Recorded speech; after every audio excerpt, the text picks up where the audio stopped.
MacDill gator preparing for takeoff. The wildlife manager saying it's the first time in his 5 years there the MacDill flight line's seen a gator, though there have been reports of the golf course getting visits from a giant alligator nicknamed Elvis.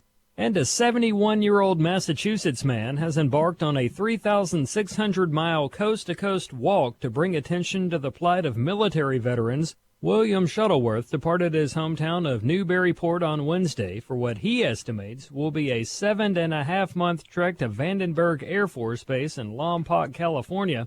He plans to talk to veterans along the way and raise public awareness about the health care, housing, and economic issues that many face. He has mapped his route and plans to walk about 25 miles per day. He intends to camp because he has not reserved overnight accommodations. Find more news at onenewsnow.com. J. Warner Wallace. I think we're blessed as Christians that we don't believe something that's not rooted in history.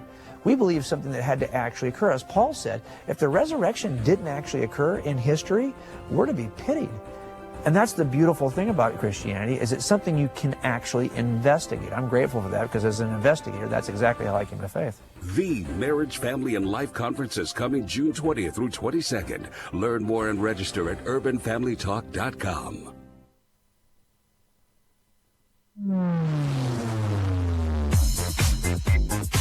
She's sharp, pointed, and insightful. This is Stacy on the Right on American Family Radio and Urban Family Talk. The investigation into the investigators is now underway. This day couldn't have gotten here soon enough. I agree. But it certainly feels good to consider the prospect of justice actually being done, and for these politically corrupt officials of both justice and the FBI and intelligence community as well, it now appears, it feels pretty good to just see the beginning of it. And now, Stacy Washington. Welcome to the program. We are live and direct to you from American Family Radio and Urban Family Talk. Thanks for making your home with us. And thanks also for all the people who have so far gone onto the Facebook page and ordered a t-shirt. If you asked and said, hey, I want a t-shirt, I want to be able to purchase a t-shirt that says Stacy on the Right, well, guess what? Now you can, in every size imaginable, and it's a great quality t-shirt. I've ordered from Teespring before myself. In fact, the hoodie is now on its way to us because my daughter said, hey, Mom, I only have a t-shirt. How's that fair? And you know how it is when the kids start talking about fairness. Well, I gotcha. You got to do something. So we're ordering from there as well. Please check it out. You can find the link on my Facebook page, or you can go to teespring.com and just type in Stacy on the Right, and it'll come up for you. And you can purchase a t-shirt or a telephone case, or I know this is like kind of crazy, but sleeveless shirt and like a ton of different stuff. There's like a whole option for you, even a mug, a little bit different from the mug we've been selling online on the website, but it is there. So check it out. I think you're going to love it. And let me know what you think. You can post comments on there as well. So teespring.com, type in Stacy on the Right. All right, today on the program, we have some really great guests. We're going to be moving pretty quickly through the show with the number of people that we have coming on today. First off, we're going to have Rob Chambers. He is the Vice President of AFA Action. He's going to join us to talk about, yes, the Equality Act. And if you already know how you feel about it and you're opposed to it, the Tyranny Act, as we've nicknamed it here, then please do call your legislator at 202-225-3121, 202-225-3121. That's the switchboard. Tell them you want to speak to your legislator, what state you live in. They'll tell you your congressperson and your senator. They'll actually directly connect you to them, or you can get the number from them so you can call repeatedly if you're having trouble getting through. We need to burn the lines down on this one. This is a call out. This is where we ask you to join with us to get a little something done down in D.C. to manage these elected officials. So 202-225-3121. And then directly after that, we're going to chat with Cassie Smedile. She's an RNC national spokesperson, and my girl, She's going to come on and talk to us about the president's immigration plan, which he has just outlined. I literally was listening to it right before I came into the little home studio here to do the program. So fantastic ideas on the part of the president. This is what we brought him to Washington, D.C. for, right? A lot of these things that he's talking about doing, the ending of the chain migration, all that good stuff, it's a benefit to Americans. But he says we'll actually have more lawful immigrants coming in because they'll be the ones we want, the ones with the job skills, the ones who maybe they went to college here or they came here on a visa to work and they now have a job, their family is in place, they're a part of a community. But then if they don't have any family already here, they can't stay.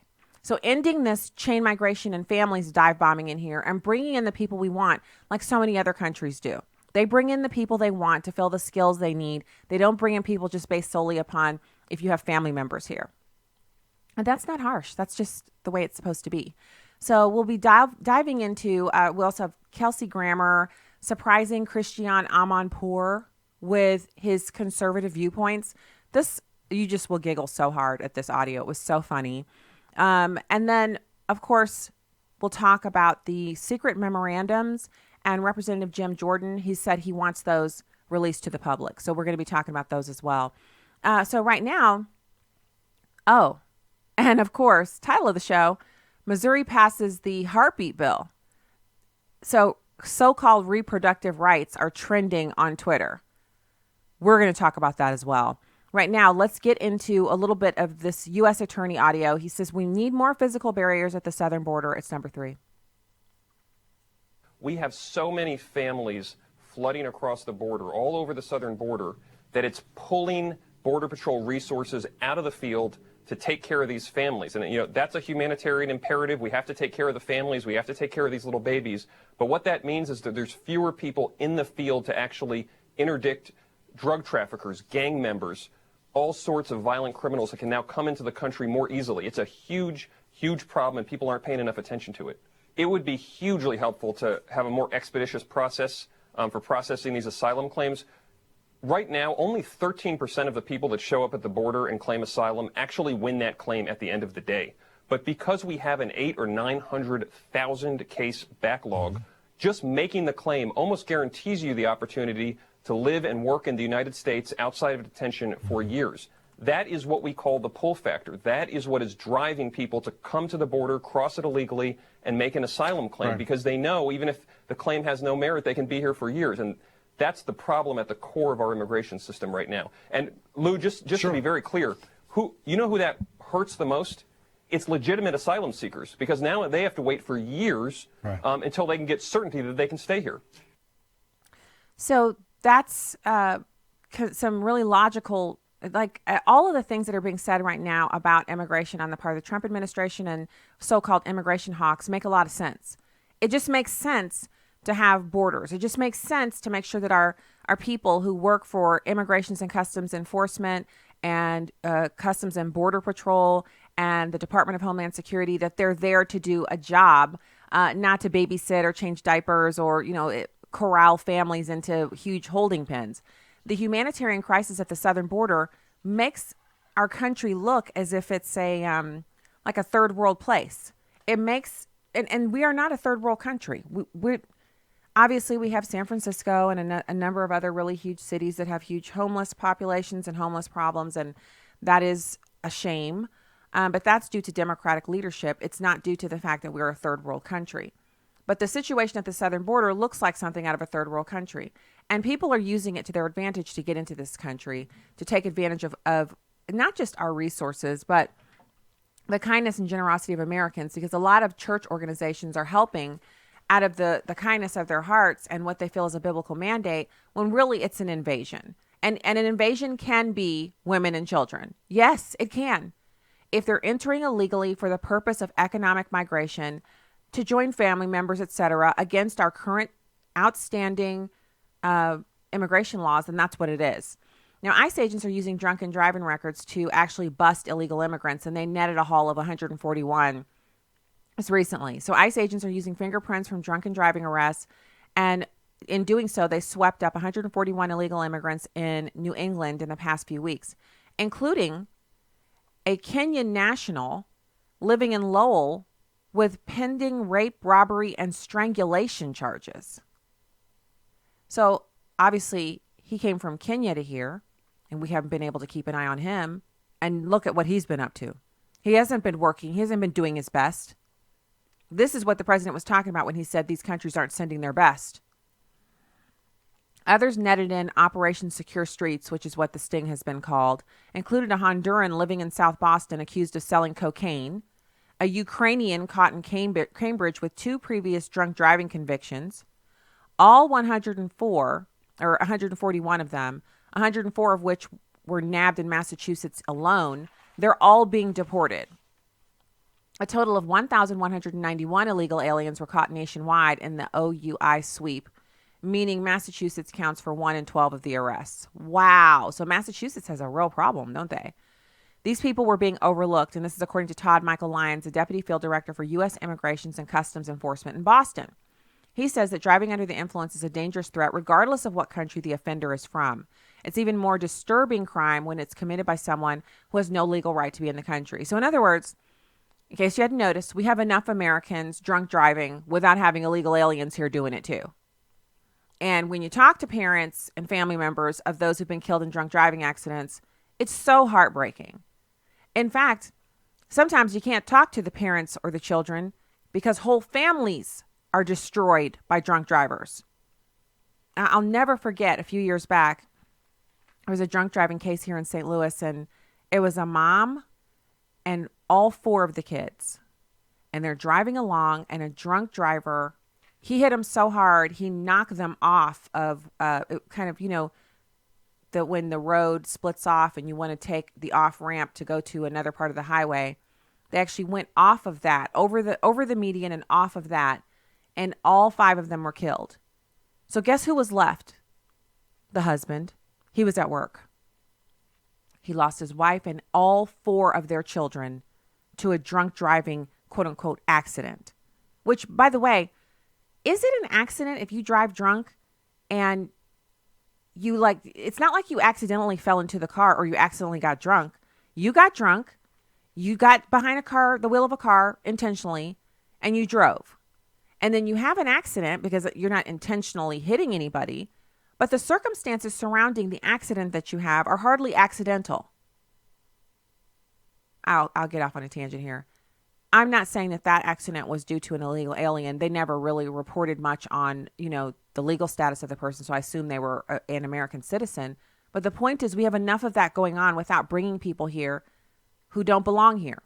And if you're in the country illegally, you don't belong here. You belong here once you've actually gone through our immigration system. So Lyons said ICE used fingerprints to run through the FBI's crime database following drunken driving arrests all over the region. They went to last known addresses to track down the suspects. This was a similar approach that was used last year in Operation Law and Order when 50 illegal aliens suspected of being drug dealers were caught in raids in East Boston, Dorchester, Lawrence, Worcester area, Rhode Island, New Hampshire, and Connecticut. This time, ICE agents scrubbed the cases from all over New England after police and courts released the suspects. You heard me. In New England, when the police and court systems realized that some of the people in their custody were being looked at for deportation by ICE, they released them. So imagine you've committed a crime. You're in the country illegally, and some ne'er-do-well, a policeman, a court employee, whatever, says, "Oh no, I see that ICE is flagged this suspect. They're planning on coming down here to the courthouse or the county jail or what have you. They're coming down the lockup to get this person." The person's locked up for committing a crime. So here's how I could see this working. If liberalism made any sense, if that ideology made any sense, it would be that the person had late library books, because I'm totally guilty of that. I always have late library books. I forget how many I have here, and then we turn some of them in, and then I get a little note. I'm like, oh, I still have some here, and then I have to go dig them up. Because after I read them, instead of putting them downstairs in the mudroom so that they can be taken back to the library, I'm one of the worst culprits at our house, worse than the kids. I just leave the book wherever I'm done using it, or it's in a stack with books that we actually own. And so it'll just be there. And I'm like, I can't find that book. And then later I'll be like, oh, I better put these books away. And then I'll find a magazine or a library book. So let's say it's that. You got somebody and they've got a library book out, and you see in the computer that Immigrations and Customs Enforcement is going to take this bookworm and haul them away. They're here illegally, but their only crime is that they have late library books. Maybe they have a bunch of them, so now they own $90 in library fines. Ooh, true story. Okay, anyway, maybe if that was happening and the police officers and librarians were saying, we don't want people who just are heavy-duty readers and happen to be in the country illegally deported just because they've been flagged because they have late library books.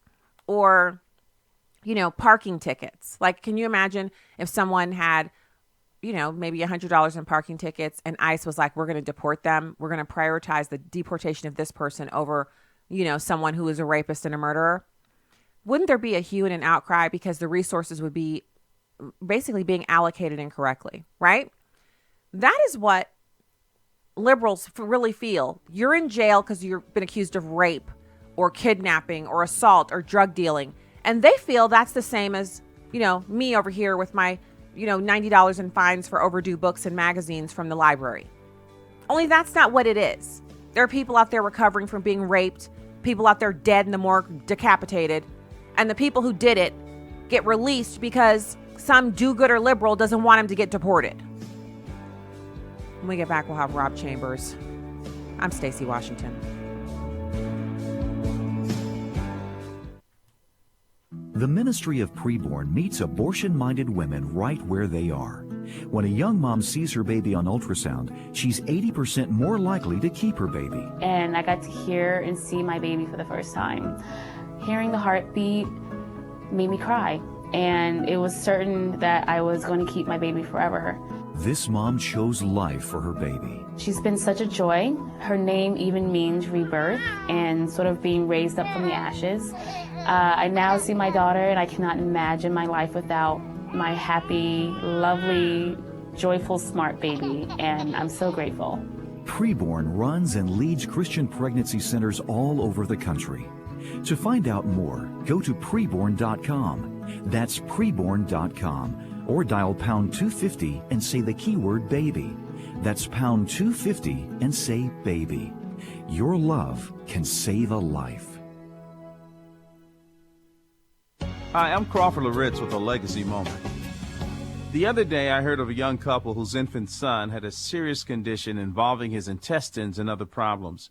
Surgery was going to be extremely dangerous, but if they didn't do the surgery, death was certain. So this young couple said, all we can do was place our little sick baby in God's hands. Well, God answered their prayers and the surgery was successful. There are times in which everything is out of our control and we're in God's hands. David experienced that in 2 Samuel chapter 15, verses 24 through 27. His son Absalom was out to get him, so Jerusalem was in the rearview mirror of David's chariot, so to speak. Listen to these words. Now behold, Zadok also came, and all the Levites with him, carrying the ark of the covenant of God. And the king said to Zadok, return the ark of the God to the city. If I find favor in the sight of the Lord, then he will bring me back again and show me both it and his habitation. But if he should say thus, I have no delight in you, behold, here I am. Let him do to me as seems good to him. I want to list just 3 implications from this instance in David's life. Number 1, do what is right no matter what. For David, that meant the ark belongs back in Jerusalem. No matter what, do what's right. Number 2, don't try to manipulate God's will. Don't try to manipulate God. Instead, surrender to whatever he wants. Then number 3, rest in the realization that he will do what is best. Now, here's what I want you to remember today. God sometimes takes things out of our hands to teach us that his hands alone are on the controls. Stand back and let God do his job. Crawford Loritz is senior pastor of Fellowship Bible Church in suburban Atlanta, Georgia. For more information, go to livingalegacy.org. Welcome back to Stacy on the Right on American Family Radio and Urban Family Talk.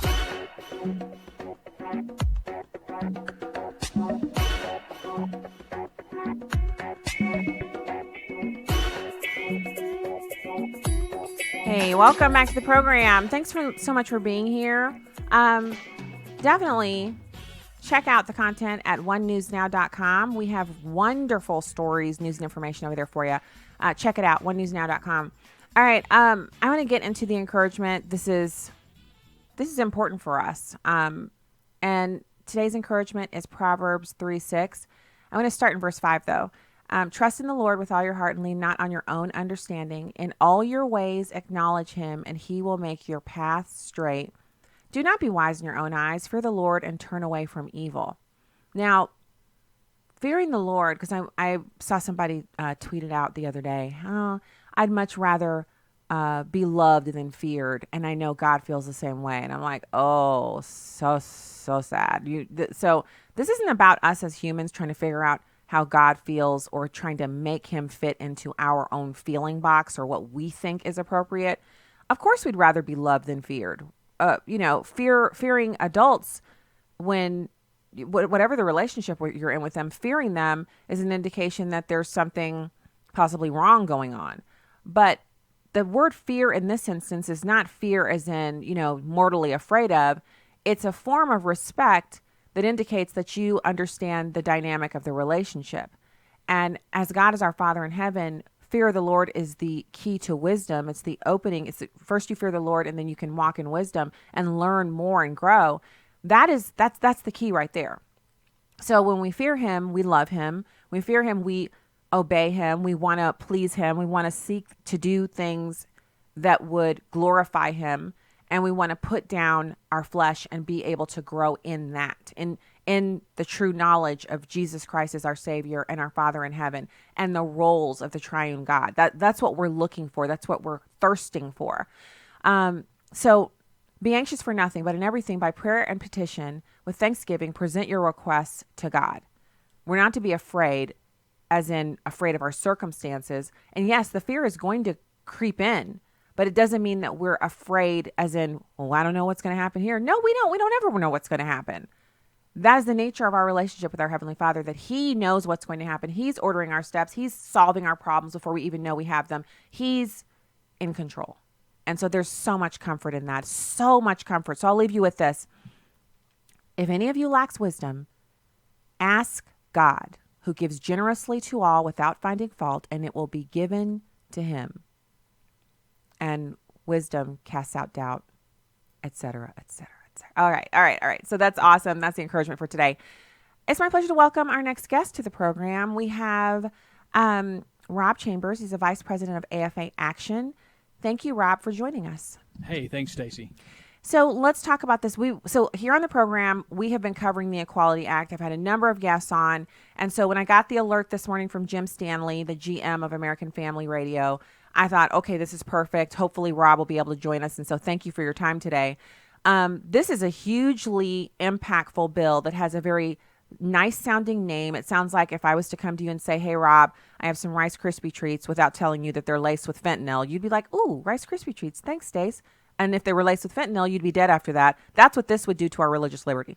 Absolutely, Stacy. I think what the Democrats have traditionally they do a good job of what we call bait and switch. They present something really, really good in one way, but they turn around and they really conceal what the bill is really about. This bill is nothing about equality. What this bill does is basically it's wielding a wrecking ball against religious liberty. What's fundamental to the establishment of our country, Stacy. And so what they're going to do is vote on this bill tomorrow morning. I understand about 10:30 in the morning Eastern time.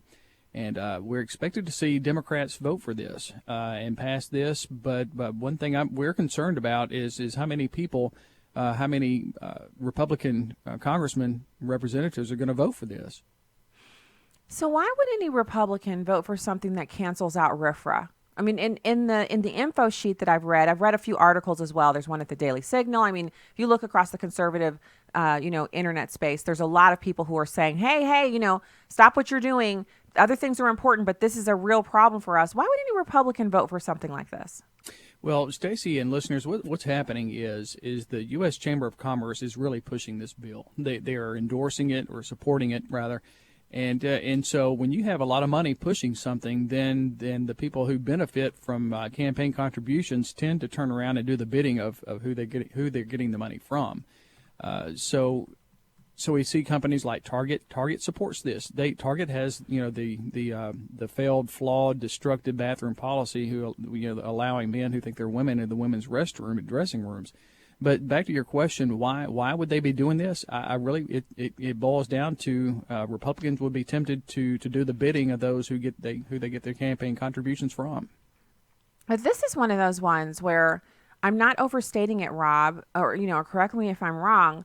This is one of those ones where you really open the door to every evil piece of legislation that Republicans far and wide, from the very best solid Republicans to the wishy-washy weak-kneed rhinos, every one of them has agreed that the different components of this bill are not just detrimental to American freedom, but religious liberty and people who practice their faith. Whether you're a Christian and you've never told anybody, this bill finds a way to get at you. Or if you're a person of business and maybe you're a Chick-fil-A franchisee and you have to deal with the LGBT protesters and all that, everyone is within the crosshairs.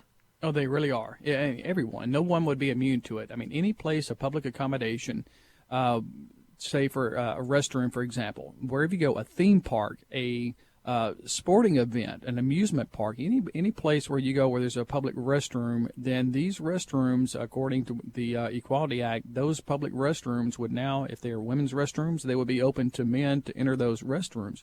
So let's take, for example, male sexual predators, for example. This is just going to be a license or an open season for them to violate potentially women and young girls in these restrooms. And we've already seen at least 10 examples of these types of events, unfortunate, tragic events, happen in Target. So it's going to happen. It's not if, but when. So there are a few things that are like specific details about this bill. Can you give us a few, like the rundown? You've already told us about the bathrooms, the public accommodations, locker rooms, any place where you swim in public or change clothes in public, water parks where you have to change clothes, places where you need a private place to change your clothes, and women usually have the children, and the women and the children change clothes. So these are very vulnerable situations. And this happens across the country, whether you're in California, where owning a gun for concealed carry is almost impossible, to being here in Missouri, where you can actually wear your gun open carry on your bathing suit if you want to in some municipalities. From hither to yon, women and children would be placed in these very, very sensitive, vulnerable situations, access to men with the men body parts, not women who think they're men, but the whole gamut. Right. Well, another thing to add to all of that is basically it will demote women to second-class citizens, Stacy. So take, for example, a young girl who is in high school and she's wanting to get a college scholarship, an athletic scholarship. So she's wanting to compete and do well. And so, but according to this Equality Act, so-called Equality Act, I call it the Tyranny Act, as a matter of fact. But anyway, according to the Tyranny Act, basically the government will allow men who think they're women to run in these track meets, for example. And so you have a young girl trying to get a college scholarship at a sports scholarship, and she has to race against men. Okay. All right, so here we have a real example of a 16-year-old girl, and this happened to her. Selena Sewell, 16-year-old female triathlete from Glastonbury, Connecticut. She saw her potential for a scholarship basically disappear because in that same heat track event, two transgender people, men claiming to be women, were in that competition, and basically bumped her out of the possibility to race at a future event before college coaches, where she could potentially get a scholarship. So here you have a real-life example of this failed type policy implemented into law, how it's going to be a train wreck for women. I mean, the women have fought for things like for voting, a lot of different things, and now basically women are being demoted. Men are taking their place. Now, isn't this what the feminists told us they had to stop? That this is what feminists said, women need their own sports. Back, I'm talking 40, 50 years ago, whenever Title IX was a thing. And back when feminists were really more concerned with getting access for women to things that they didn't currently have access to. And one of those things was K through 12 sports that were taxpayer funded in public schools. And then at the collegiate level, to have the availability of the money that was being spent on the sports program, to have some of it dedicated to women's sports as well, so that girls could have scholarships for sports to go to college as well as boys.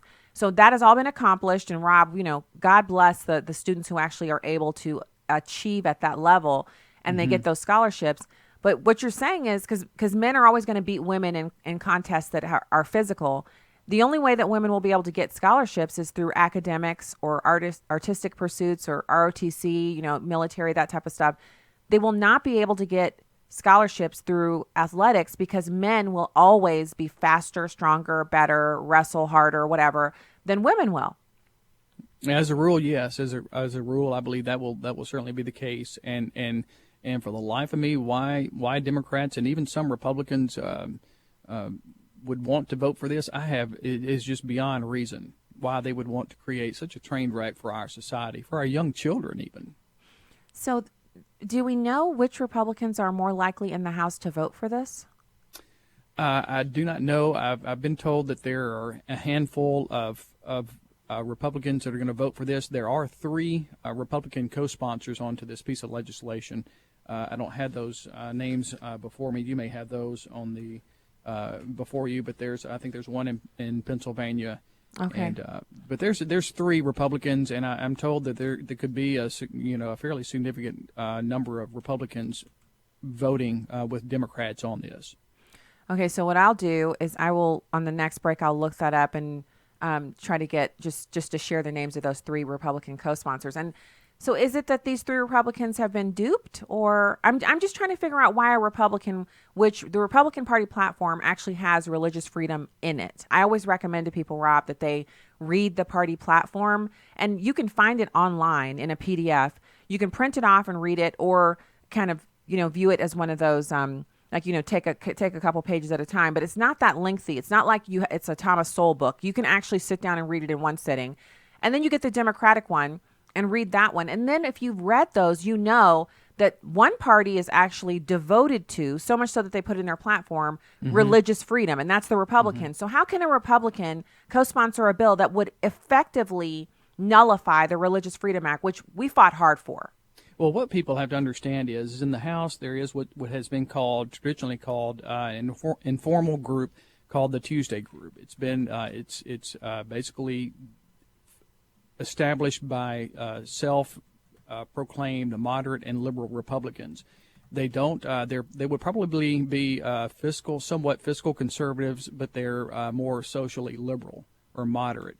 And so that group was founded several years ago, and has been as many as 40 or 50 members of the Tuesday Group in the House of Representatives. And those, I just looked these members up. That these are the Republicans that have co-sponsored the Tyranny Act, also goes by the Equality Act. That's Representative Brian Fitzpatrick from Pennsylvania, District 1. It's also Representative John Katko from New York, District 24, Republican. Another Republican is Jennifer Gonzalez Colon from Puerto Rico. She's a representative at large. So there's 3 Republicans there that have signed on to this piece of legislation. And again, I understand there are more in the wings waiting to vote for it. Okay, so first off, that's pretty depressing. I'd like to add one more. Here's another thing that's interesting. I say interesting, tragic, is that let's take, for example, a pediatrician. So if a child is wanting to, we're not talking about infants, we're talking about young children. Doctor, pediatricians. Basically, you have a child who wants to have these hormone treatments, and they go to the doctor and they ask the doctor, "Can I have these hormone treatments?" Well, this pediatrician says, "No, that's not that violates my beliefs. I believe that actually is going to cause you harm." And I took the Hippocratic Oath. I'm not going to do anything that would cause harm to my patient. So then, as a result of the Equality Act would force that pediatrician to provide, most likely, hormone treatments to this child. Now, and the parents would not have any recourse either. So here you have another train wreck. So you're saying like a 7 or 8 year old child, which we don't allow 7 or 8 or even 15 or 16-year-old children to make these kinds of decisions on their own now. Like one of my kids, even though I even have, one who's 18, so the 18 and 19-year-old might be able to accomplish it, but the 15-year-old could not in a pediatrician visit or take herself over to the pediatrician and demand to be put on amoxicillin or a Z-Pak or to change her asthma medication. She couldn't do that on her own without me being there. And even then, you know how it is with doctors and demands for medication. They usually end up saying no because they feel like you're coming in with an agenda. Right. But with this one instance, this one thing where a child is suffering from a mental illness called gender dysphoria, they can go in and, against the wishes of their own parents, begin the process of permanently altering their body. Because if they take the hormone treatments, and this is something our pastor's actually shown us news videos about this at church. If the child takes these things before the puberty has actually, the rush of hormones of puberty has actually come into effect, then they are permanently freezing themselves in that state. So as a girl, or, as transforming themselves into a boy, and it's something you can't undo. This is, I'm so glad you're doing what you're doing, Vice President of AFA Action, to call everyone to alert for this. Absolutely. Thank you, Rob, for joining us today, and we will burn those phone lines down. We got to do it. Amen. Thanks, Stacy. Thank you, listeners. Talk to you again soon.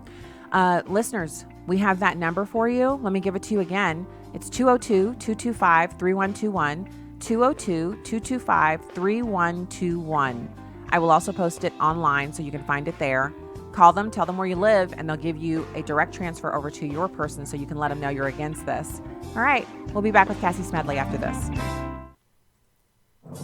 This is Uncommon Moments. Here's former Super Bowl winning NFL coach Tony Dungy and his wife Lauren sharing from their book Uncommon Marriage. Tony is analytical like his dad. He'll say, "We can do this, and here's how we should go about it." As a result, his plans usually turn out well. We are opposites in a number of ways, but we've learned to respect and navigate our differences. One thing you can do to discover the unique differences between you and your spouse is to talk with their family. As Lauren interacted with my family over the years, she learned more about me. I did the same with her family. This helped me see how Lauren was wired. I realized how special and wonderful she was. And I was able to learn things about Tony that really helped in our uncommon marriage. Tony and Lauren Dungy, authors of Uncommon Marriage, learning about lasting love and overcoming life's obstacles together. Discover more at CoachDungy.com. Tomorrow, Congress will be voting on the Equality Act, legislation that will destroy religious liberty in America. It's urgent you call your congressman. Call the U.S. Capitol, ask for your representative's office, and leave a message urging your representative to vote no. The Equality Act would essentially nationalize Target's dangerous bathroom policy. Call 202-225-3121. That's 202-225-3121 and urge your representative to vote no on the Equality Act. On the cross, Jesus Christ bore every sin for all time. Dr. Tony Evans says when the Lord died in our place, he did more than secure us a home in heaven. The blood of Jesus Christ that saves you for the sweet by and by is here to help you in the nasty here and now. A look at what makes Jesus our Savior, our Lord, and more. This week on The Alternative with Dr. Tony Evans.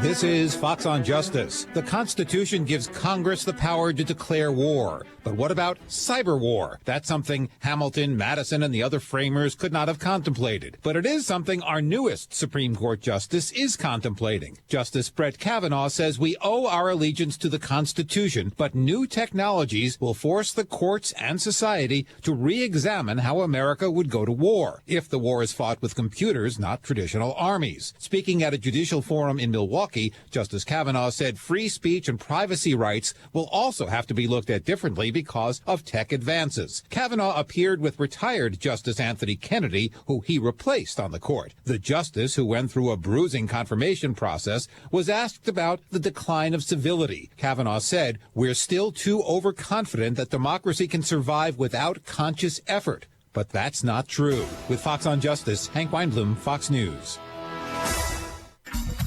Welcome back to Stacy on the Right on American Family Radio and Urban Family Talk.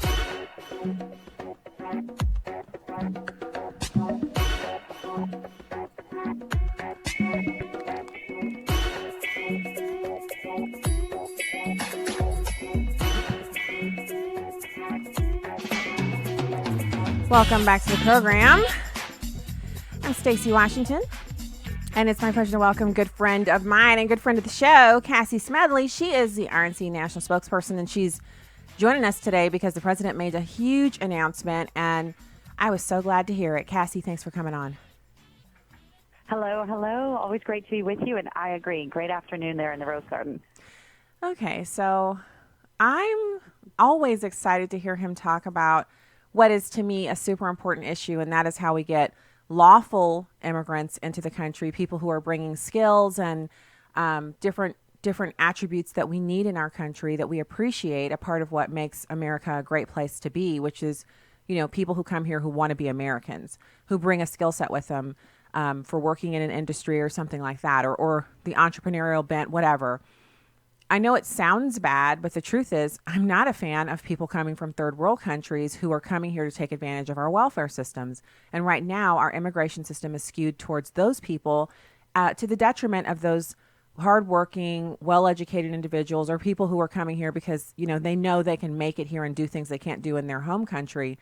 And so the president is really, he wants to reorient our entire system in favor of that more desirable group of people. Yes, absolutely. I love that he talked about us being a very compassionate country, but that we have to be fair.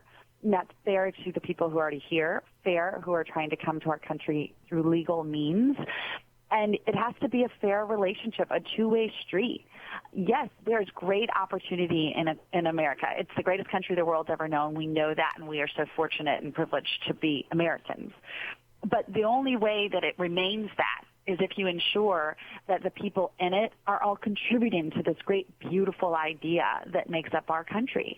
And so that's why when he talks about a merit-based immigration system, yes, that's the best and the brightest for whatever field. Some of those are going to be engineers and doctors and people who are inventing the next great thing.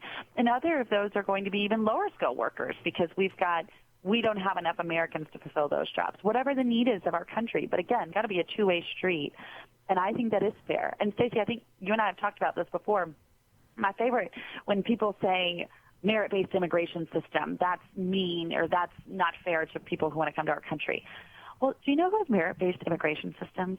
Democrats' perennial favorite, Canada or Australia or Germany. There it's fair. It is totally fair for them to say, we need 100 doctors this year, and so we will admit 100 people here who can be doctors. Or my favorite is when people like Rosie O'Donnell say, if Donald Trump gets elected, I'm moving to Canada. And everyone says, why hasn't she moved to Canada? And I'm thinking, well, maybe Canada doesn't need any more actors in their merit-based immigration system. Or because she's Rosie O'Donnell. Oh my gosh, Cassie, she's not an actress anymore. She's a political pundit. They don't need any political pundits there. Up on those too. Yeah, they're full up. They're all full up. You know, they're full up on crazy because she's crazy. They're full up on angry people, and they're full up on people who just want to do occasional political commentary. And she's rich. So theoretically, she could use the kind of underground system that European nations and all nations all over the world, if you have enough money, you can donate something to their country and they'll give you dual citizenship, or they'll at least give you a visa that is, unlimited. And a lot of rich people, it's kind of like wealth tourism, where they're shopping around for an additional place to have citizenship. And, if you're a multi-billionaire, or I don't know how many billions she has, but she's pretty rich, she could probably afford to purchase her way in there. But the fact is, if she just went based on their system as advertised, Rosie O'Donnell doesn't fit the bill. And a lot of Hollywood types don't. You and I probably could go through their lengthy, rigorous process and become Canadians. But why would we want to do that? Because they're socialists and we love America. Heck yeah. That's what we're into. Yeah. Right, that's what I'm saying. And the reason that they're not leaving is for as much as and it's not just Donald Trump, Hollywood has always hated Republicans and anyone who stands for capitalism and freedom and free markets. But the reason they don't leave America is because they realize, after spending a little bit of time in literally any other country in the world, as beautiful as so many other countries are, there's no place like home. And I think that's why they can't bring themselves to leave.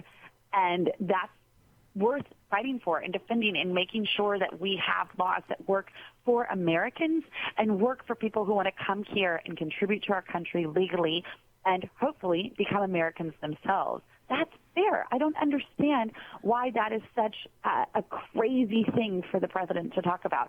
it seems that it's only because it's Donald Trump talking about it and doing something about it that they don't like it. But many of these Democrats in Congress have supported these very things that he's talking about in the past. It's just all different now because it's Donald Trump and they don't want to deliver him a win. Well, they would rather maintain the status quo that hasn't been working. You're Go right. ahead, I'm sorry. You're totally right, Cassie. And that to me is pretty disappointing because it's not just it's not like illegal alien crime only impacts Republican families, or it's only Republicans are being kidnapped, tortured, raped, decapitated, etc. And I know out of the multiple tens of millions of illegal aliens that are in this country, they're not all criminals, but there are enough of them that are criminals that make this entire situation, it's a no-go. It has to be rectified. So what does it look like? I loved his presentation, what I was able to catch before I started broadcasting here. But Cassie, what he was talking to Lindsey Graham, who was in the Rose Garden, and I think one other person, Republican.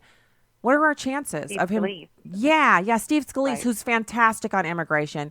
What are our chances to get this done? Well, the good news is when you've got the President of the United States and influential people in Congress all talking about it and making it a priority issue, it makes you feel optimistic that it's going to happen. And we know that while the bill that Lindsey Graham introduced is a little bit, it's the same overall goal and premise as the President's proposal that he outlined today, but he's got a few more details in there that I think he thinks could bring some Democrats onto it. So if I know anything about the legislative branch, I know that they really like their legislating, and so I think that we're more likely to see something that's been introduced by Lindsey Graham or Steve Scalise, that it's actually going to try and make its way through Congress. But now what I love about President Trump on this issue and so many others is that he is not afraid to go out and say, this is what I want. If you're going to bring me anything, it has to at least do this.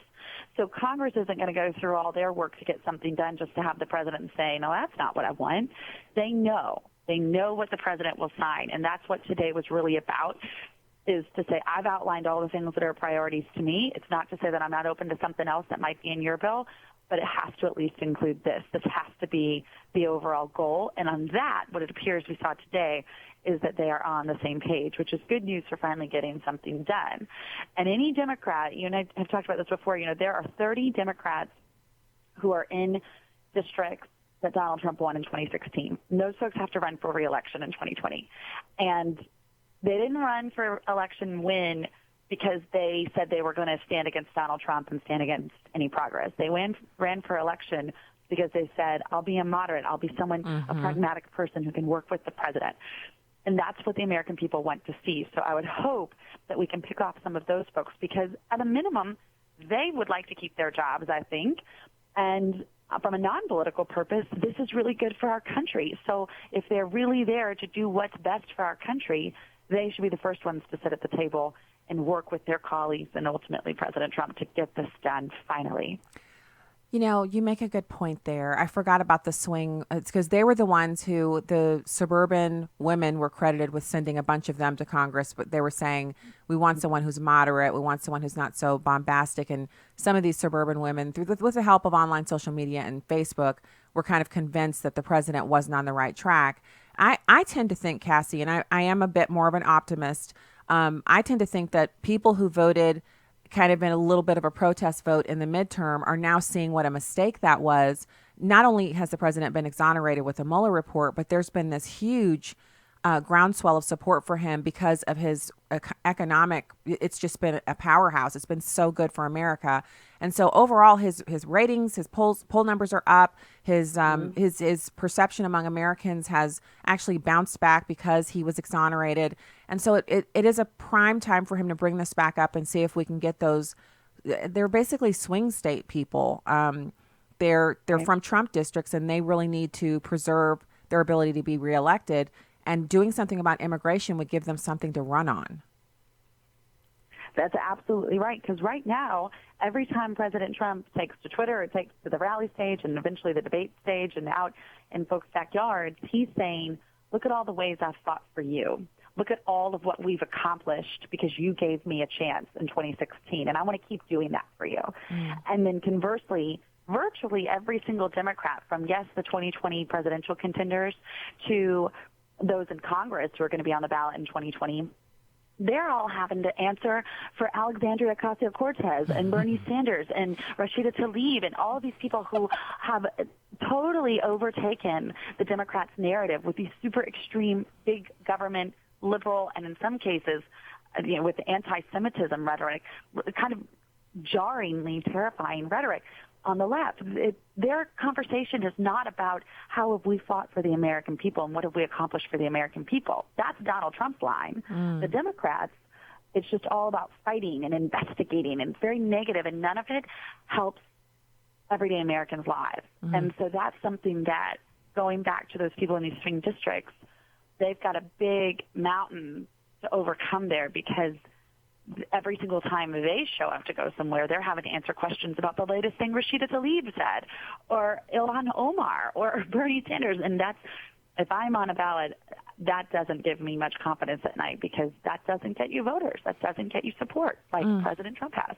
No, it doesn't. And you've brought up something that I think I've gotten almost, it's like getting hit with, something over and over again. You get a callus in that spot and you're like, oh, I don't feel that anymore.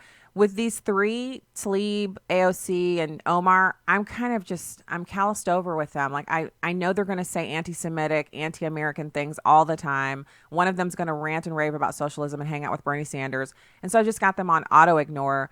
But most Americans are continually shocked by, these women are outrageous, and they are really the face of the Democrats right now. Nancy Pelosi can't even get any airtime because of these three.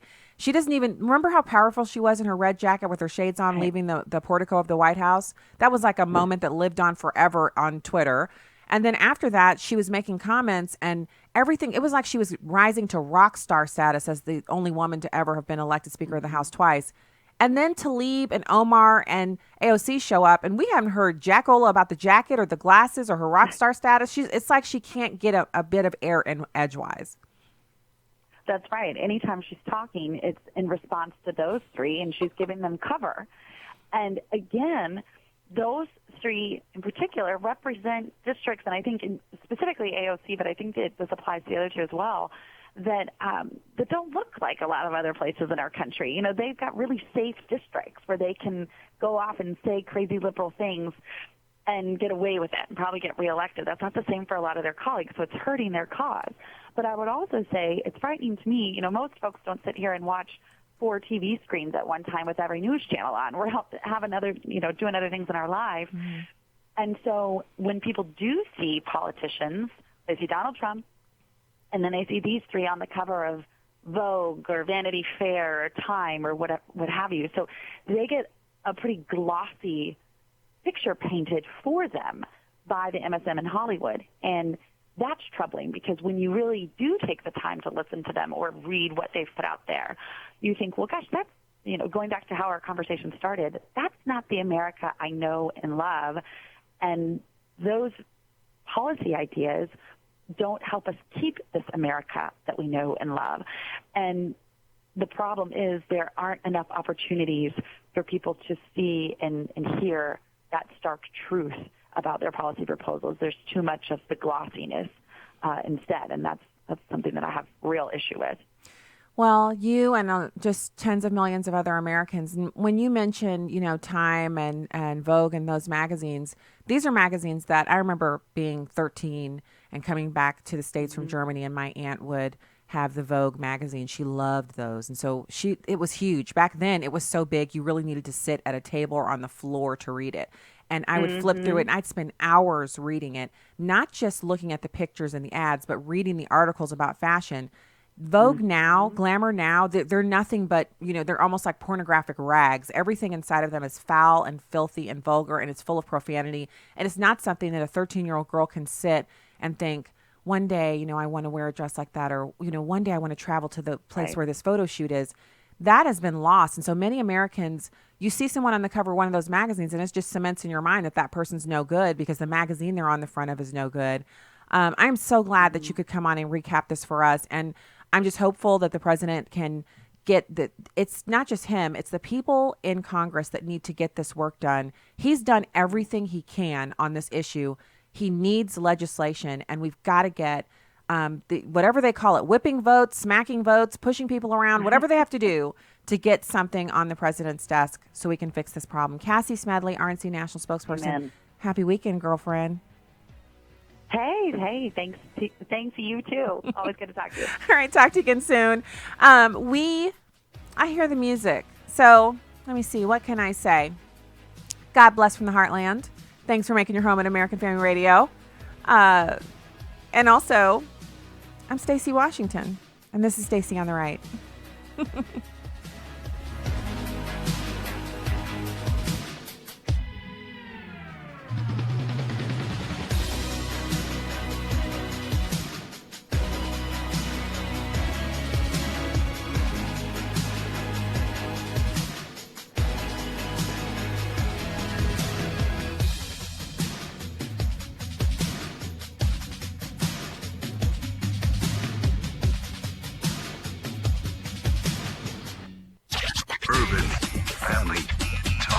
Urban Family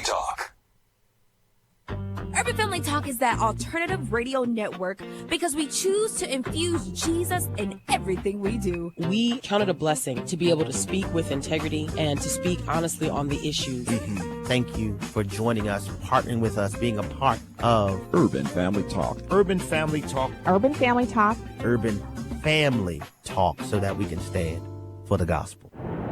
Truth, wisdom, empowerment. Urban Family Talk, a ministry of the American Family Association. For American Family News, I'm Chris Woodward. President Trump has unveiled a new merit-based immigration plan. Speaking outside the White House this afternoon, the president said the plan achieves two critical goals. First, it stops illegal immigration and fully secures the border. And second, it establishes a new legal immigration system that protects American wages, promotes American values, and attracts the best and brightest from all around the world. The proposal begins with the most complete and effective border security package ever assembled by our country or any other country for that matter. So important. This plan was not developed, I'm sorry to say, by politicians. We have a lot of politicians. But you respect the people and you know the people that have developed this plan. It was designed with significant input from our great law enforcement professionals to detail what they need to make our border, which is 100% operationally secure, 100%. Everyone agrees that the physical infrastructure on the border and the ports of entry is gravely underfunded and woefully inadequate. We scan only a small fraction of the vehicles, goods, and all of the other things coming across, including people. And sadly, the drugs pour across our border. We're going to stop it. Speaker Nancy Pelosi has already expressed criticism of the plan. An organization known as Informed Parents of California is urging people to keep their kids out of school tomorrow in the Golden State. It's in response to the California Department of Education's approval of controversial sex ed guidelines that Informed Parents of California deems inappropriate. California Family Council's Greg Bird agrees, saying the materials involve things you could find in an adult bookstore, and parents should be the ones to cover sex education with their children. They want all kids to protest by pulling their kids out of school. That will cost school districts money because they only get funds based on how many kids are in class every day. So, and if that doesn't work, then we're telling people to pull their kids out of school altogether. More on the guidelines at onenewsnow.com. A car involved in a fatal crash with a semi-trailer in March was on autopilot at the time. It's very similar to another accident also involving a Tesla. Here's Fox's Chris Foster. A Tesla Model S drove under a tractor-trailer in Florida, killing the driver, shearing off the car's roof. Federal investigators say that car was put on semi-autonomous autopilot mode 10 seconds before the accident, and that the driver's hands had been off the wheel for 8 seconds. Also, they say there was no attempt at braking or swerving by the driver or the autopilot system. The accident is a lot like one also in Florida 3 years ago. A Tesla on autopilot didn't stop and went under a semi-trailer. The mode, says the company, is meant to supplement safety, not take over completely for an inattentive driver. Chris Foster, Fox News. 5 more states announced new lawsuits over the opioid crisis. Attorneys general from Iowa, Kansas, Maryland, West Virginia, and Wisconsin are suing Purdue Pharma, the maker of OxyContin, one of several companies targeted over an opioid epidemic. Enough is enough. The opioid epidemic knows no boundaries, but our states will not go down quietly. West Virginia Attorney General Patrick Morrissey accusing Purdue Pharma of downplaying addiction and overdose risks. 40 other states are suing the drug maker, which had a legal win earlier this month when a North Dakota judge dismissed the state's claim against Purdue. Jeff Manasso, Fox News. And a dramatic drop in gas demand has pushed pump prices down. AAA has the national average today at $2.86. Drivers were paying $2.90 on average this day last year. Find more news at onenewsnow.com.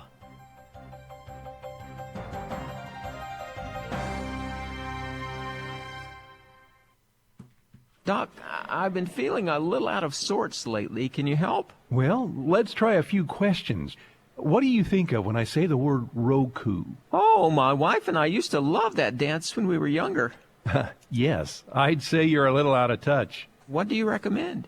I recommend you listen to AFR. American Family Radio. Available on Apple and Android products, Amazon Alexa, and now available on Roku. And then we'd whip, and then we'd nay-nay. Oh, it was wonderful.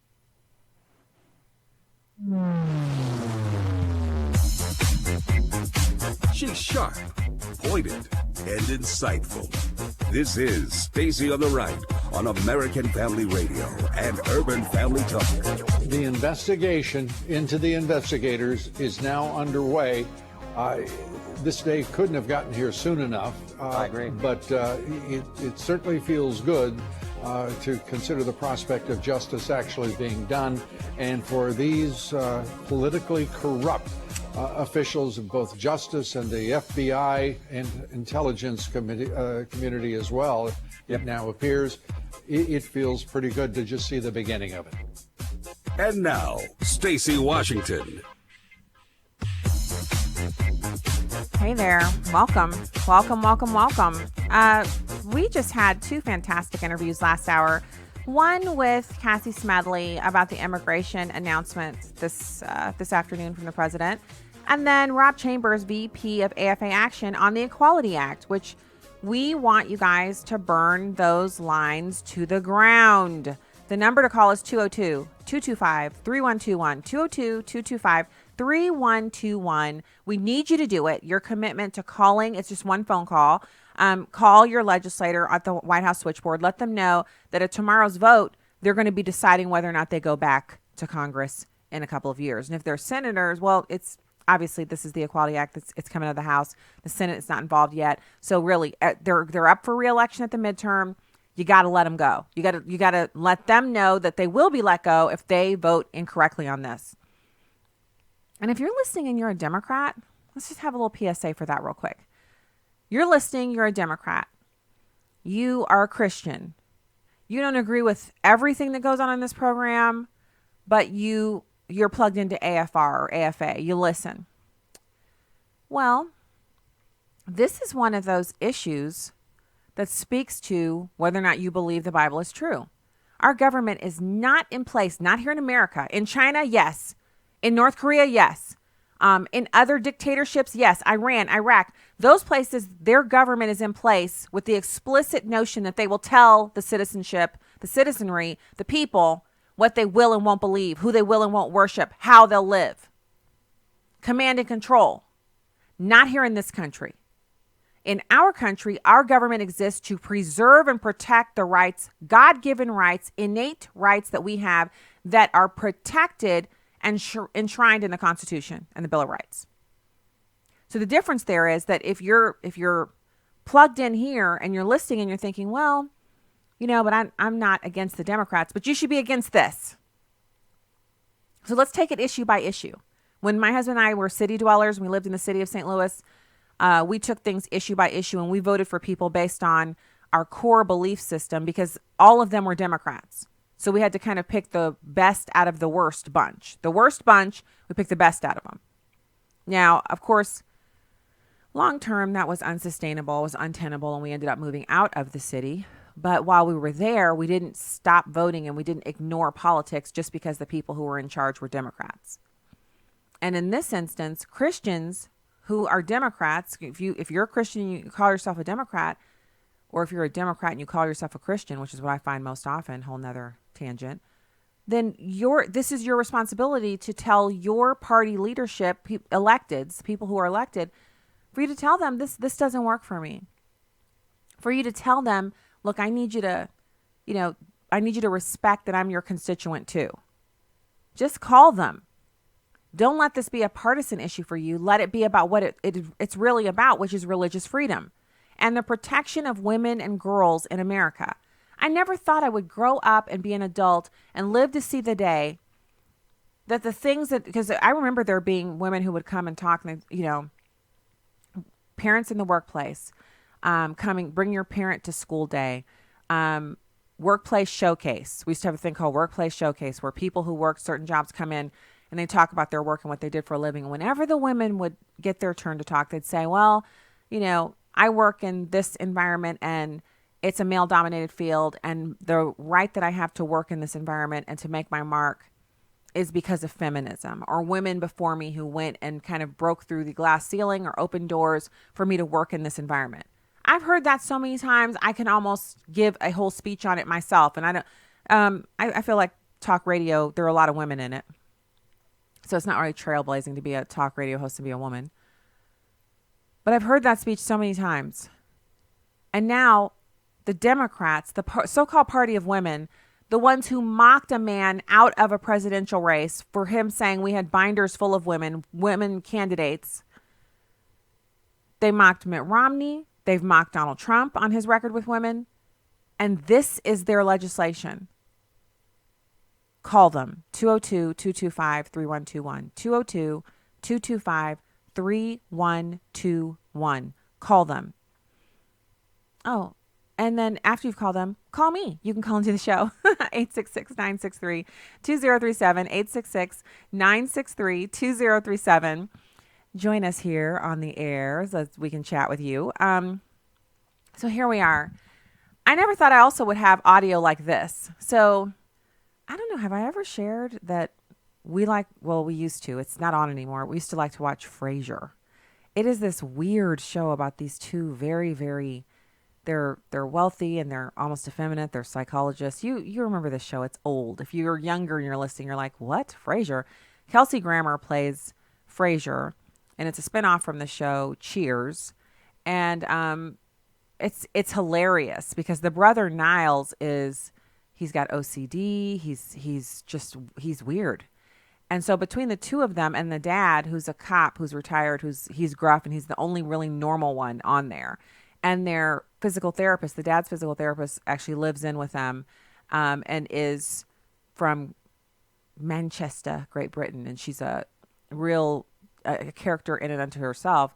It's hilarious the way that they interact with each other and the problems they have, et cetera, et cetera.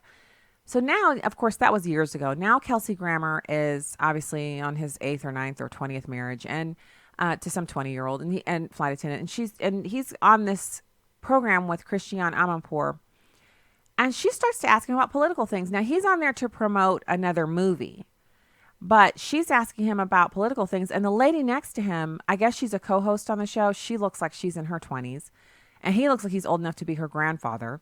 But they're in the movie together, and they're promoting it together on Christiane Amanpour's show, who then drags him into a political discussion, and he does not disappoint. Check this out. It's number 4. I'm unaware of taking a hit for it. Now, certainly there's, passions run high, and certainly he has, been a touchstone for an extraordinarily passionate response. I don't know if it's as serious or horrible as everybody wants it to be. I do not think Washington was doing us any favors. For the last 50, 60 years, I think they've all been sort of just the same party, the same bunch of clowns, the same bunch of really politics. Unpleasant people. And I don't think they've been helping anybody but themselves. She says, that's politics. In other words, give them a pass. That's politics. they're unable to do more than that because I'm Christiane Amanpour and they are politicians and they are unable to do what you want them to do because they have ideological bounds that withhold them, they restrain them, they keep them inside. I'm Christiane Amanpour. What in the world? That's politics. Is it? Did he say it wasn't? Like, that's her comment? God bless her. Help her, be with her, whatever. I think it's interesting that Kelsey Grammer, because she asked him, has your political viewpoint hindered you in Hollywood? And he says, no, I don't think it has. So he feels like, I'm big enough. I have enough Emmy nominations and I have enough awards and accolades, and I've been in the business long enough that my political viewpoints aren't going to be a problem for people who want to, bring me in on a project. And so he has his views and he holds them out pretty readily. I don't see him like doing activism. I don't see him on Fox News. Maybe he has been on and I've just missed it. But I do see him as someone, if you ask him about it, he's going to tell you factually, as he just did there, in a kind of highbrow, almost, he's rearing down over you kind of way. but he's telling a story of, it's age old, it's universal. It's the disgusting nature of politics in Washington, D.C., where nothing gets done.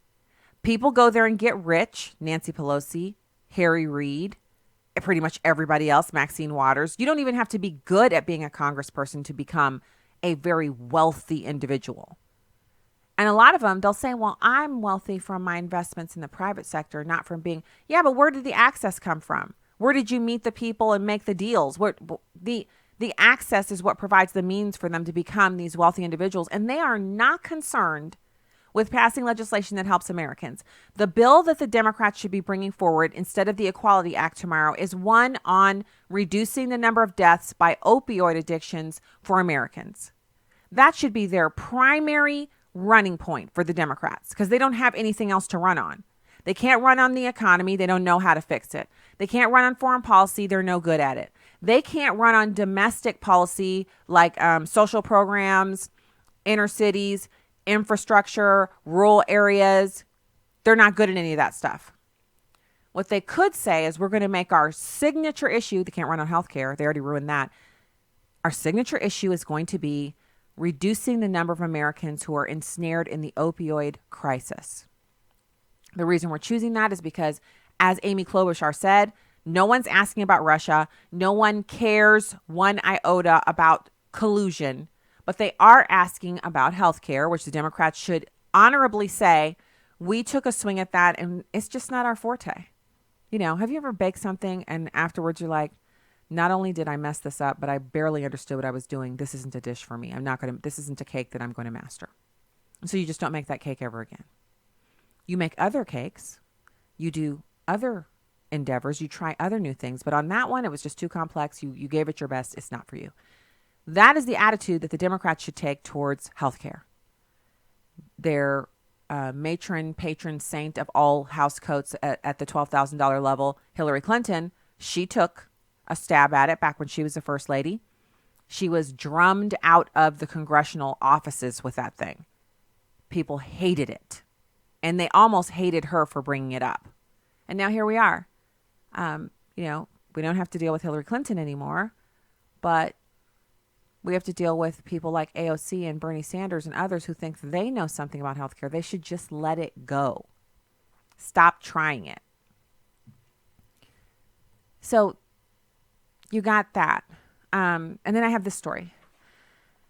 So this is a secretive practice that they're engaging in right now. This is happening on a daily basis, and it's costing taxpayers millions of dollars. The Trump administration has pledged to bring this issue to light. The issue that I'm discussing, well, attorney's fees paid out to environmental groups. That's right. Because if you're looking at your tax bill and thinking, something about this stinks, well, here's a part of it.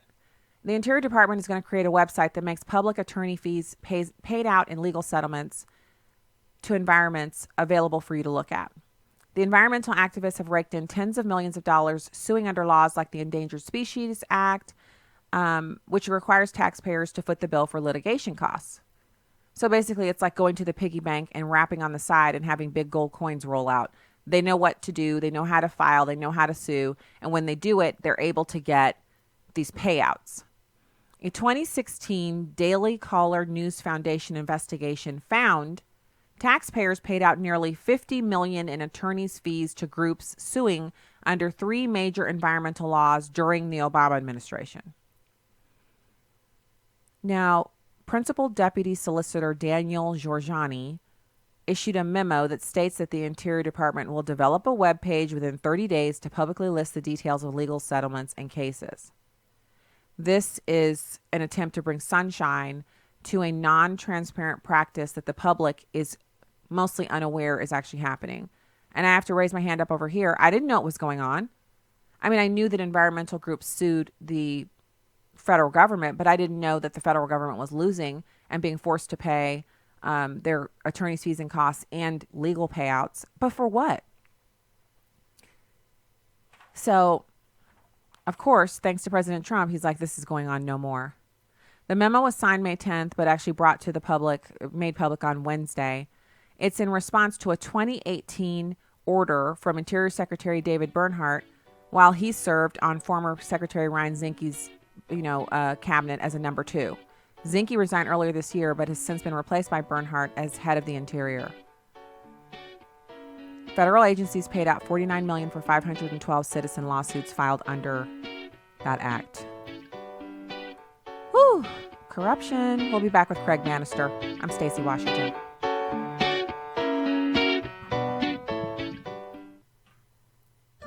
Here's Walker Wildman for Redeem Clean Laundry Products. Not only do you get a great product and you get to obviously clean your clothes, get the stains out and use a multi-surface cleaner to clean your countertops and use the dryer sheets. You're doing all of this and the money's going to support the work of American Family Association.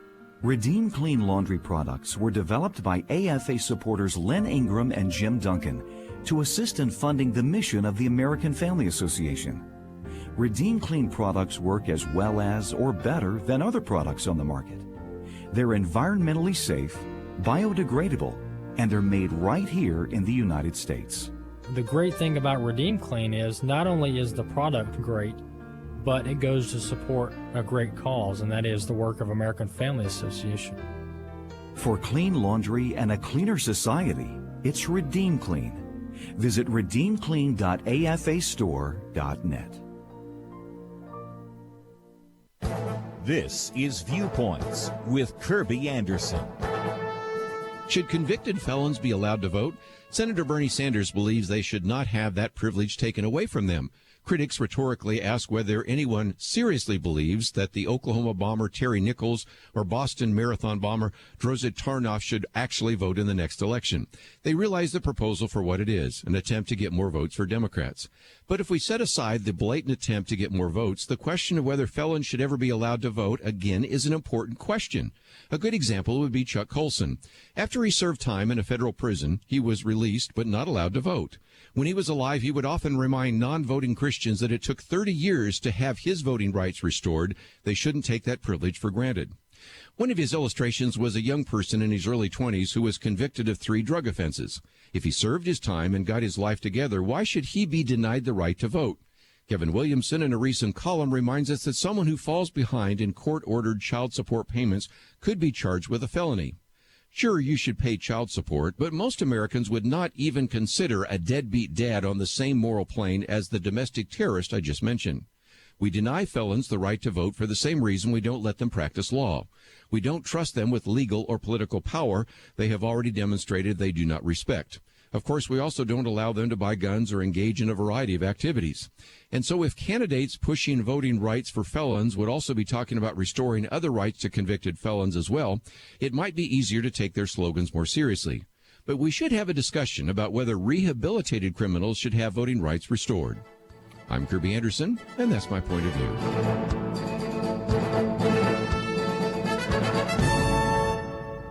For a free copy of Kirby's booklet, A Biblical View on Socialism, go to viewpoints.info/socialism. That's viewpoints.info/socialism. You can download episodes of Stacy on the Right from the podcast page on AFR.net or UrbanFamilyTalk.com. Now, back to the show on American Family Radio and Urban Family Talk. Hey there, welcome. Thank you for being here. Follow us on Instagram and Twitter at Stacy on the Right. And it's my pleasure to welcome Craig Bannister. He's the editor-in-chief of mrctv.org. Craig, thanks for joining us today. Yes, hi, Stacy.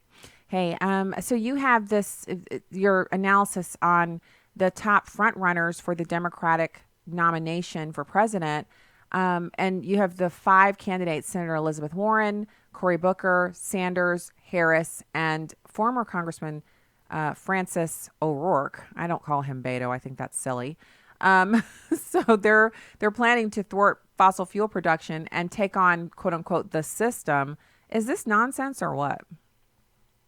Well, I think a lot of it is, yes, it's bluster. It's an opportunity to appeal to the most hardcore of their base. But what really caught my eye, and the reason I ended up doing this piece is as you know, I'm constantly studying the news, and a number of these candidates kept proclaiming what they were going to do on day one in office or their very first day in office. And I thought, well, gee, it'd be interesting to do a roundup of what they're saying. And some of this stuff is quite extravagant. We have, for example, we've had Kamala Harris, who says that she will, from the first day she walks in, she is going to take on the system and implement her agenda. She says on day one, we're going to repeal that tax bill. Now, that would be quite a feat, don't you think? I don't know. I mean, they always make it sound as if they can do anything. And sometimes I believe them, because look at what they were able to do with Obamacare. No Republican support. They rammed that through, and now we can't get rid of it. So, I mean, I don't doubt them as much anymore. They didn't even particularly have enough Democrat support.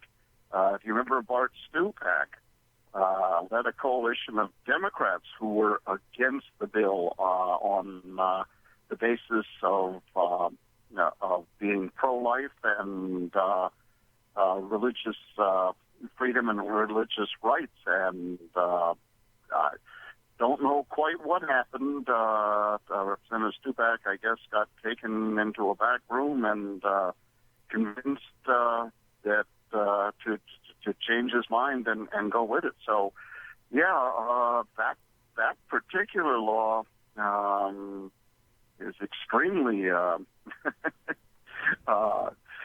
problematic in the way that it was achieved. Yeah. So when we're talking about these top candidates, and again, I'm actually kind of flabbergasted, Craig, that this is the best the Democrats have to offer for the running of the presidency. After the historicity of Barack Obama and, his hope and change message, these people fall really flat in the way of like marketing and someone people can get excited about. Well, what surprises me is the level of vitriol and just blind hatred they seem to be putting out there, and are banking on taking them to victory. With as you said, with Obama, it was hope, it was change.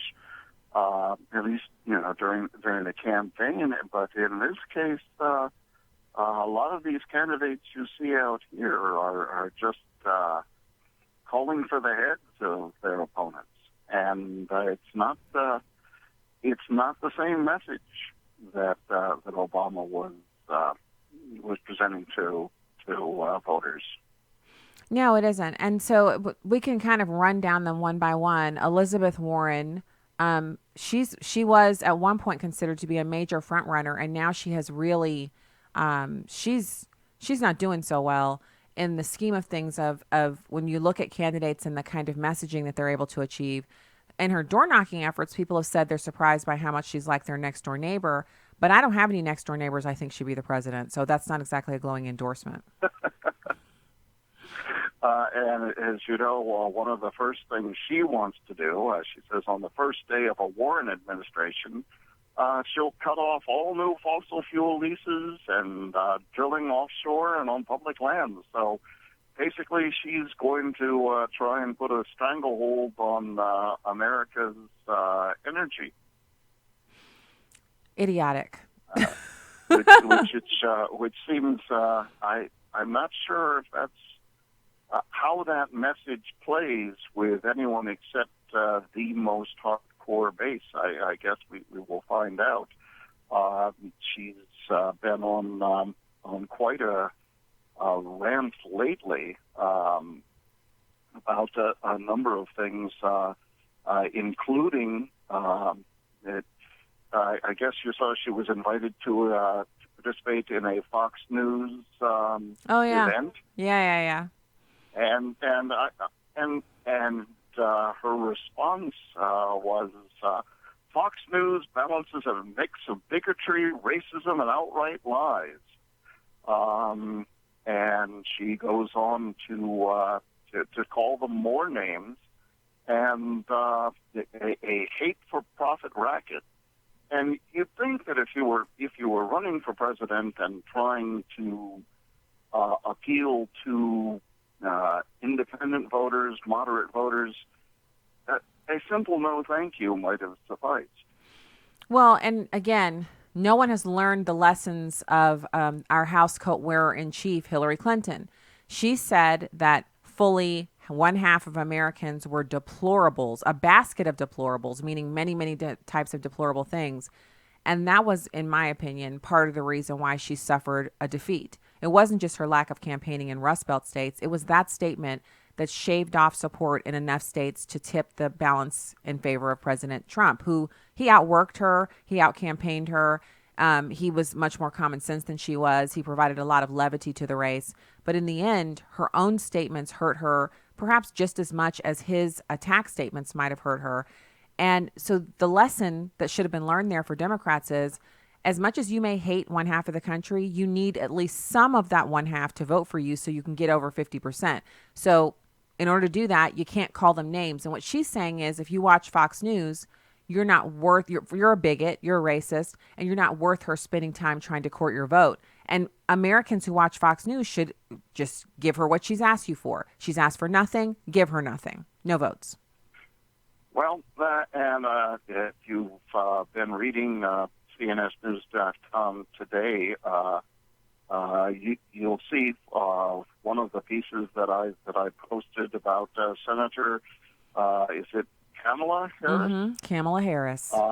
Basically echoing Hillary Clinton's deplorables comment when she turned her ire on the citizens of the entire state of Alabama because of the pro-life bill that passed. And she basically came right out and said, we don't like these kind of people. She says, this is the same state, the same kind of people who also stand in the way of what women need. And she says that like they need to check their hypocrisy. It sounds a lot like the deplorables comment, doesn't it? It's just another version, but same theme. And you know, Craig, I'm on CNSnews.com. I actually visit your website every day. I read the opinion pieces and I read the news pieces. You guys have fantastic work over here at CNSnews.com. So one of the things that really surprises me about that is that they're so open with their feelings. So Democrats of old might have been smoother operators, perhaps, Craig, because they would feel this way maybe, but not say so every chance they got. So Senator Kamala Harris, she may be the nominee or the co-nominee running as vice president, but it's based on demographics for her. She's a woman and she claims to be black. Now, she's not black in the same sense that I am, where, you know, the similar background of a black American, the kind that I have. Her father is from, I think, Jamaica. Her mother was from India. that is not the typical black experience. But, be that as it may, she can call herself whatever she wants. She would be probably more so than Elizabeth Warren is Cherokee. Yeah, well, I mean, in the hierarchy of things, yeah, you're right, Craig. She gets a little higher up. It's all relative. It is. It's relative. But what's funny about that, and see how you just cracked that joke? See that, Craig? That is the American experience. When Elizabeth Warren's name comes up, she's the butt of jokes because of that whole Native American thing. And Kamala Harris doesn't have that. That's a negative. She doesn't have that. But she does have that grating voice. She sounds like someone that has always hated you, has always hated the sight of you. And every time you're nearby, she talks to you in that voice and you wish you could just sink into the floor. Imagine having her as the president, listening to that voice day in and day out. It would just be murder. It would just be so horrible. And as you're saying, I think you do see a lot of the left these days practicing a sort of alchemy, where they believe that by saying something, it makes it true. By declaring people racist, it makes them racist. In the case of the unborn, a woman can declare in the morning it's a blob of tissue, declare in the afternoon that it's a human life, and then switch back. People can declare, a biological male can declare himself a female. So a lot of it is about this belief that they can change reality by fiat. Well, if you believe in the possible ushering in of a utopia through legislative policy and social policy, then you will believe that as well, right, Craig? That is the whole premise of the Democrats, is that at some point they'll get people to stop murdering, stealing, committing acts of criminal nature and all of that, and that at that point people will just kumbaya and will sway from side to side and will sing "We Are the World" from the 80s and will just be perfect people. And then we won't have anyone who's poor, and no one will be super, super rich, and everyone will have nearly the same stuff.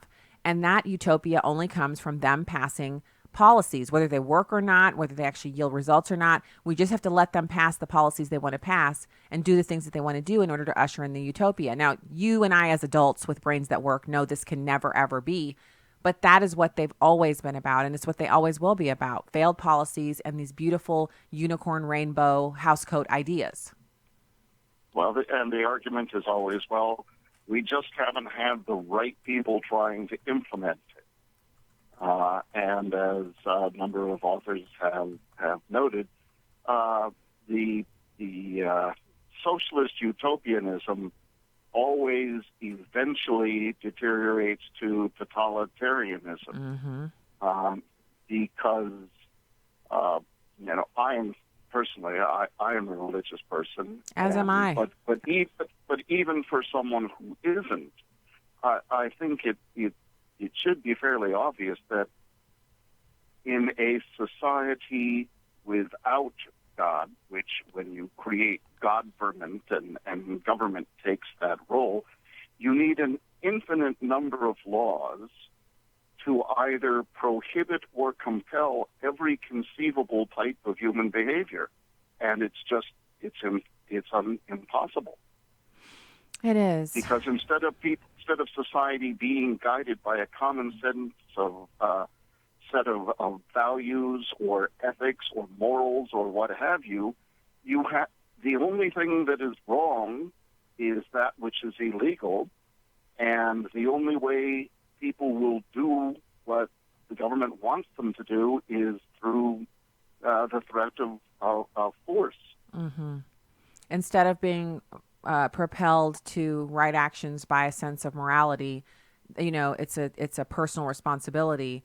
When you remove that, the threat of, punishment through legal means that whenever there's no one around to watch you, you don't have to do it. And so it has to be an internal impetus. It's impossible to create enough laws to anticipate every possible human action. Yes. And either prohibit it by law or compel it by law. You're so right.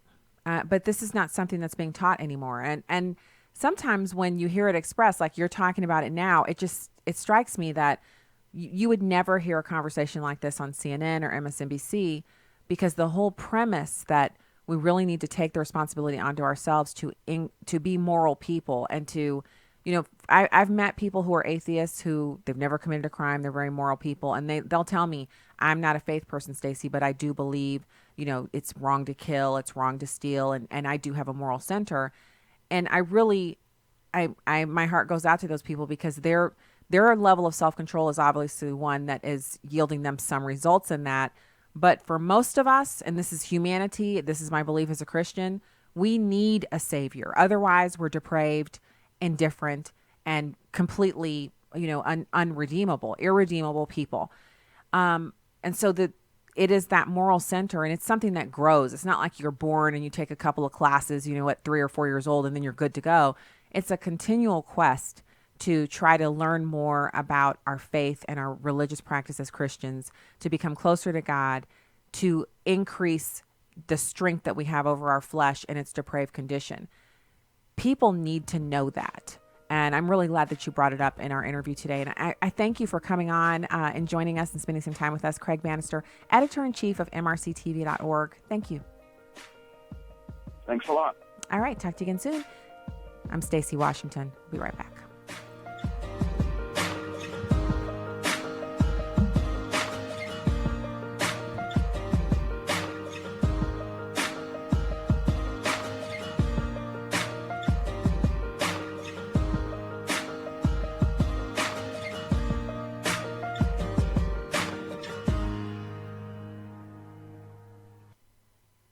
2018 was the busiest year ever for 8 Days of Hope. Steve Tybert. Over 6,000 volunteers descended to Southeast Houston over a 3-week period during 8 Days of Hope 14, 15, and 16, and helped over 1,000 families rebuild their homes, all in the name of Jesus.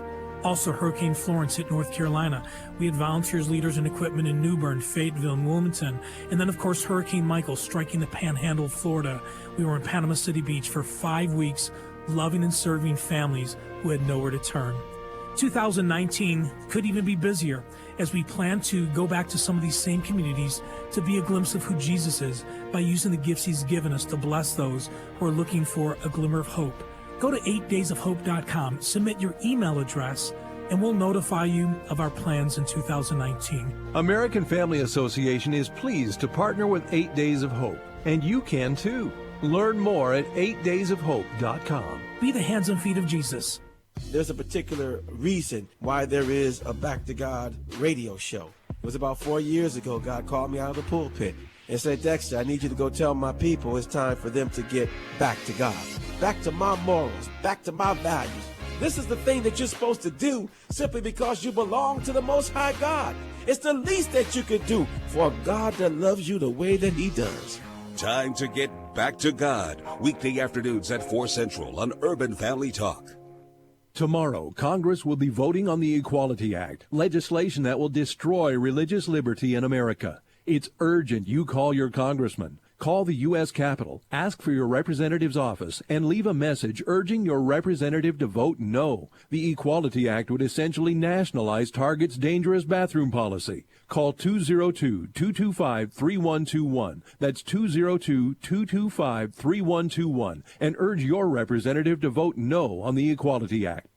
It's Fox Wheels. Ford expands its medical shuttle service, Go Ride Health, to at least 7 states by the end of 2020. We specialize in transporting the elderly, people living with disabilities, and also the disadvantaged. Go Ride CEO Minying Yang say they operate about 60 shuttle service vans in service that's currently offered in Michigan and Ohio.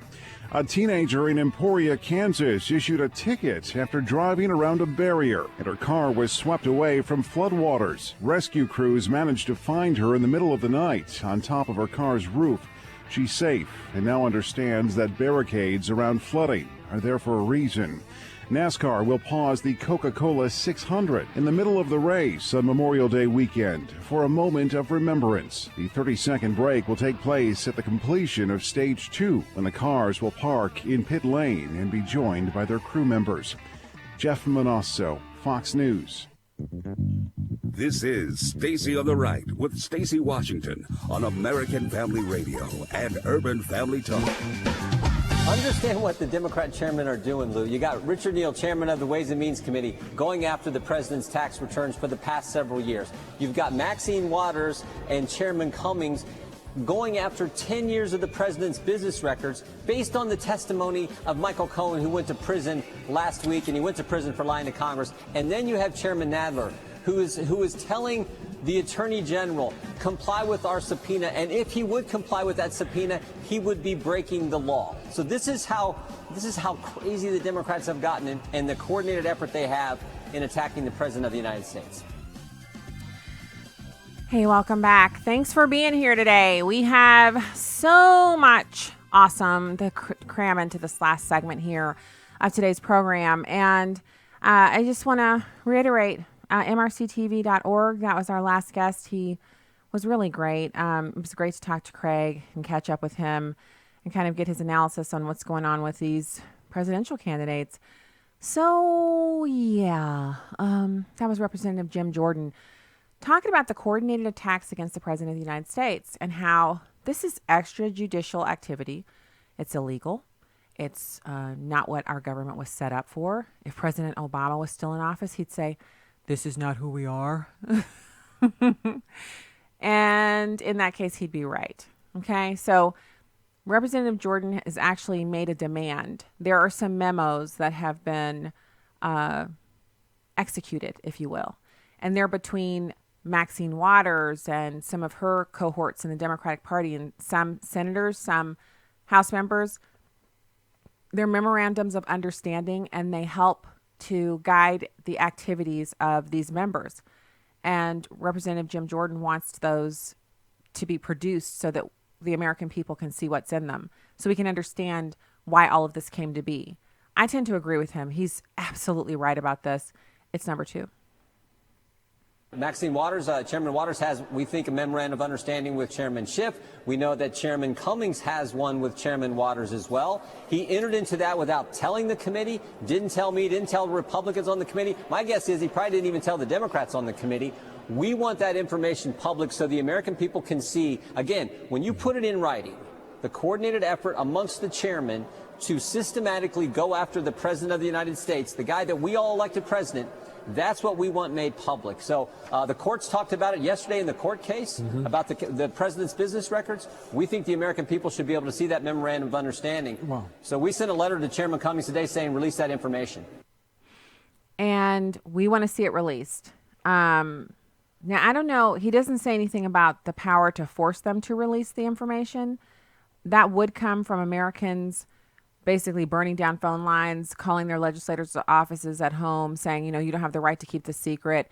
It should come from mainstream media, the way they attack President Trump for every little thing, the way they've accused the Jared Kushner and his wife Ivanka and so many of the Trump kids of being outside of what they're allowed to do with their security clearances and then this and that.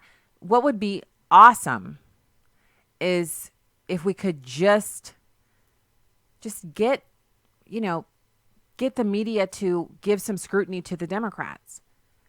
I mean, it would just be great. And if they would, Americans would know about this. So clearly, with our audience here, I'm glad to have our fantastic audience here and to have people here to hear this information. But we need every American to know that these memos exist and to be concerned about what it means that they have memorandums of understanding on how they're going to work to oust the President of the United States. Imagine if there were memorandums of understanding created by Republicans about the first black president. Oh, there would be some prices that needed to be paid. Am I right? We know that. We know that they wouldn't tolerate it. So it's just disgusting. It's just disgusting, and it's wrong, and it's something that shouldn't be happening. So you might have seen stories or, news reports about the State Department telling, the State Department has issued a warning for Americans to leave Iraq ASAP. Do not travel to Iraq due to terrorism, kidnapping, and armed conflict. U.S. citizens in Iraq are at high risk of violence and kidnapping. Numerous terrorist and insurgent groups are active in Iraq and regularly attack both Iraqi security forces and civilians. Anti-U.S. sectarian militias may also threaten U.S. citizens and Western companies throughout Iraq. Attacks by improvised explosive devices occur in many areas of the country, including Baghdad. So per news sources, the United States told people to bug out of Iraq because of specific and credible intelligence that Iranian forces and or their proxies were planning to target U.S. forces in locations including Iraq. That was behind the Pentagon's recommendation that a carrier strike group be moved into the region and Secretary Pompeo's rush trip to Iraq last week. So first of all, and I understand that if you're there for work or business or maybe even family, you don't feel like you have a choice, but in what universe is Iraq like your primary place that you want to be just hanging out and doing your thing? I mean, help me to help you to help me understand what you're doing over there. We've moved a carrier strike group into the area. Do you even military info to kind of understand carrier strike group? A carrier strike group, just in case people are wondering, is an operational formation of the United States Navy. It is composed of roughly 7,500 personnel, an aircraft carrier, at least one cruiser, a destroyer squadron of at least 2 destroyers or frigates, a carrier air wing of 65 to 70 aircraft. Now, an air wing is comprised of squadrons. Squadrons usually have between 18 and 30 aircraft per squadron. Usually it's 30. It's 30 aircraft. And that comprises a squadron. They may be smaller, but usually it's 30. Because out of the 30, there'll be a few of them that are operationally they're suffering from hard breaks, and so they're planes that won't go up. But again, a carrier strike group commander operationally reports to the commander of the numbered fleet, which is operationally responsible for the area of waters in which the carrier strike group is operating. So we just sent 7,500 troops, an aircraft carrier, a cruiser, a destroyer squadron, which is 2 destroyers or 2 frigates, and a carrier wing of 65 to 70 aircraft to the Middle East. And Americans need to be warned to get out of Iraq? Come on, whatever is next smoking out of there that you think will actually take off and land without you being destroyed, get on it with your bags and get. You need to be out of there right away. Why? At the announcement of a carrier strike group coming to the area, you should have already had all your stuff packed up, got your little iPhone chargers together, kids, whatever you've got. If you're there on your own as an adult, it's easier for you. You don't have as much to get. Just get all your stuff, go buy some extra luggage, pay the extra baggage fees, and get out. It always shocks me. Even when when I was a kid, sometimes they'd have, you can't be in this country. And when you're overseas and you're a part of a military installation, those warnings will come out. And my dad would always say, oh, they're telling Americans to get out of so-and-so. Back then it was places like Beirut and stuff like that. And I'm like, Dad, why do they have to get out? Terrorism, there's a lot of stuff going on there. Americans aren't safe there. They could be kidnapped and held for ransom, et cetera, et cetera. And I would always say, why would anybody hold an American for ransom? And then my dad would say, well, because we are a wealthy nation and they hope to extort money from our nation to get our citizens back. But we don't ever pay for people to get back. And I'm like, oh, and I remember having this conversation with my dad. And he's like, yeah, remember I've taught you about this. Other nations that don't have as much political clout will use the citizens of, very influential nations to it's like a bargaining chip. They're trying to have some way to negotiate or get an action out of this country. And so I just remember thinking to myself, wow, so Americans are kind of valuable because people keep, kidnapping them out of these, third world pits. Well, come on. So if you're in Iraq, whatever your business interests are, should pale in comparison to your own personal safety and ability to not be ransomed off in some horrible YouTube video with a bunch of Middle Eastern people who are saying that if America doesn't give them such and so or trade some terrorist out of Gitmo for you, that you're going to die.